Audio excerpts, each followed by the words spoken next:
रूस यूक्रेन की जंग लगातार जारी है और महाजंग से जुड़ी बड़ी अपडेट इस वक्त की आ रही है। आपको बता दें, एक बड़ा आरोप यहां पर लगाया गया है। यूक्रेन के इलाकों पर कब्जे करने के बाद रूस की सेना ने कई टॉर्चर रूम खोले हैं। यूक्रेन का आरोप है कि इस दौरान कई बच्चों को उस टॉर्चर रूम में रखा गया और उनको यातनाएं दी गई, जिसमें कई बच्चों की मौत भी हो गई है इस टॉर्चर रूम में यातनाएं झेलने के बाद।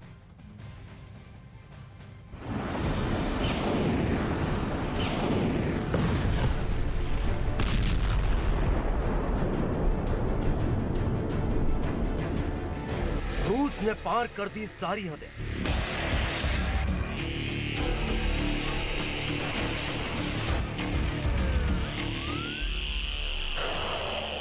बच्चों को बनाने लगा निशाना।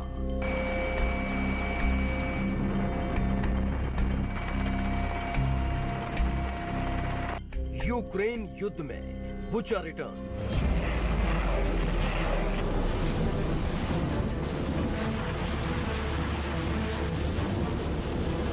चौबीस फरवरी को रूस ने यूक्रेन पर जब हमला किया था तो देखते ही देखते यूक्रेन के कई इलाकों पर कब्जा कर लिया था।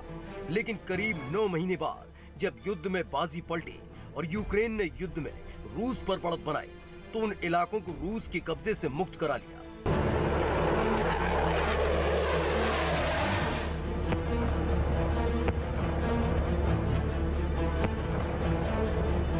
यूक्रेन की बढ़ती ताकत के सामने पुतिन की पलटन घुटने टेकती नजर आई और कई इलाकों से ज़ेलेंस्की की सेना ने रूस की सेना को खदेड़ दिया। लेकिन जब उन इलाकों की तफ्तीश शुरू की गई तो खौफ पैदा करने वाली सच्चाई सामने आई। 9 महीनों तक कैसे यूक्रेन के लोगों को रूस के सैनिकों ने परेशान किया, कैसे एक खास जगह पर ले जाकर उनको टॉर्चर किया गया। पुतिन की पलटन का टॉर्चर रूम। खेरसोन के साथ साथ कई इलाकों में इन दिनों यूक्रेन की मानवाधिकार की टीम घूम रही है, जो रूस के कब्जे के दौरान दी गई यातनाओं और परेशानी को लेकर यूक्रेन के नागरिकों से बात कर रही है। ऐसे में यूक्रेन ने रूस पर जो आरोप लगाया है उसने पूरी दुनिया को दंग कर दिया है, जिसमें आरोप लगा है कि रूस के नागरिकों ने यूक्रेन के इलाकों में न सिर्फ कब्जा किया बल्कि कई टॉर्चर रूम भी बना दिए, जहां न सिर्फ यूक्रेन के नागरिकों को यातनाएं दी गई, आरोप है कि छोटे छोटे बच्चों को भी नहीं बख्शा गया। ह्यूमन राइट्स की कमिश्नर का दावा है कि उन बच्चों को कई दिनों तक ऐसे टॉर्चर रूम में रखा गया। इस दौरान चाकू से उन पर हमला किया गया। Це правда.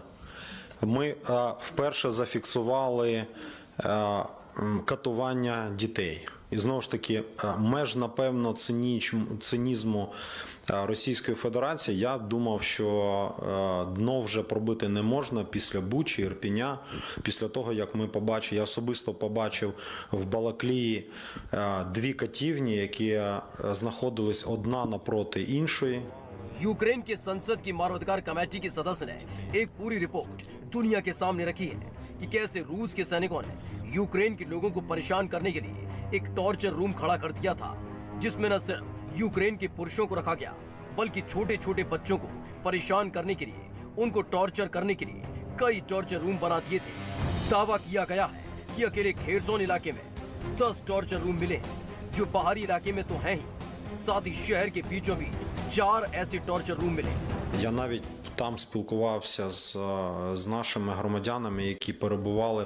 Один хлопець там перебував 90 днів. І те, що він розказує, як його катували, просто різали ножем, нагрівали метал і випалювали частини тіла. Декілька разів виводили на розстріл і стріляли поверх. यूक्रेन के इस दावे ने पूरी दुनिया को हैरान कर दिया है, क्योंकि अभी तक जो आरोप लगते रहे थे उसमें दावा किया गया था कि जिन इलाकों में रूस ने कब्जा किया वहां यूक्रेन के नागरिकों को परेशान करने के लिए, उन पर अत्याचार करने के लिए लगातार टॉर्चर किया गया था। लेकिन ये पहली दफा है जब रूस के सैनिकों पर बच्चों को टॉर्चर करने का आरोप लगा है, जिसमें दावा किया गया है खेरसोन इलाके में 10 टॉर्चर रूम मिले। टॉर्चर रूम में अलग से एक सेल बनाया गया, सेल में यूक्रेन के बच्चों को रखा गया, सेल में ही बच्चों को यातनाएं दी गई। अपनी जो खास रिपोर्ट यूक्रेन के मानवाधिकार की तरफ से दी गई है, उसका सन्न कर देने वाला सच यहीं खत्म नहीं होता है, बल्कि बताया गया है कि बच्चों से मारपीट के साथ साथ उनको भूखा रखा जाता था, जिससे उनके परिवार वालों पर दबाव बनाया जाए। В Херсоні, коли в одній катівні, а в Херсоні нами виявлено 10 катівень, 4 в самому Херсоні. В одній з катівень ми виявили окреме приміщення, камера, де тримали дітей. І за свідченнями людей, які там перебували, вони кажуть так: ми знали, що поруч з нами є наші українські діти, навіть самі.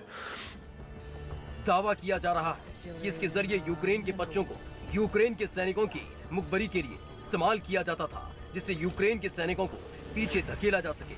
दावा यह भी किया गया है कि इस दौरान 443 यूक्रेन के बच्चों की मौत हो गई, तो वहीं 855 यूक्रेनी बच्चे बुरी तरह घायल हो गए, तो वहीं अभी भी 330 ऐसे यूक्रेन के बच्चे हैं जो गायब हैं।